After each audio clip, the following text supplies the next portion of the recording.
ஆலயா cotton வேட்டிகள் ஷர்ட்டுகள் wedding celebration. Dindigul மாவட்டம் ஐயம்பாளையம் மருதாநதி அணை பகுதியில் உள்ள சடையாண்டி கோவிலில் மழை பெய்ய வேண்டி ஆண்கள் மட்டுமே கலந்து கொண்ட விழா நடைபெற்றது. அதில் கோவிலுக்கு நேர்ந்து விடப்பட்ட ஏராளமான ஆடுகள் பலியிடப்பட்டு உணவு தயாரித்து நள்ளிரவு தொடங்கி விடிய விடிய கறி விருந்து போடப்பட்டது. சுற்று வட்டாரங்களைச் சேர்ந்த ஆண்கள் பலர் இதில் கலந்து கொண்டு விருந்து உண்டனர்.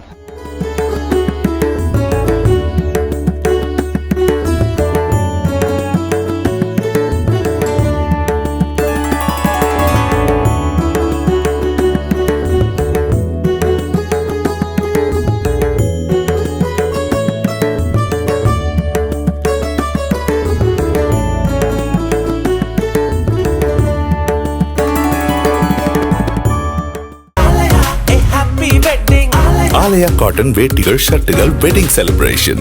பிளே ஸ்டோர் மற்றும் ஆப் ஸ்டோரில் இருந்து பாலிமர் செயலியை QR கோடு மூலம் பதிவிறக்கம் செய்யுங்கள். செய்திகளை உடனுக்குடன் பெறுங்கள்.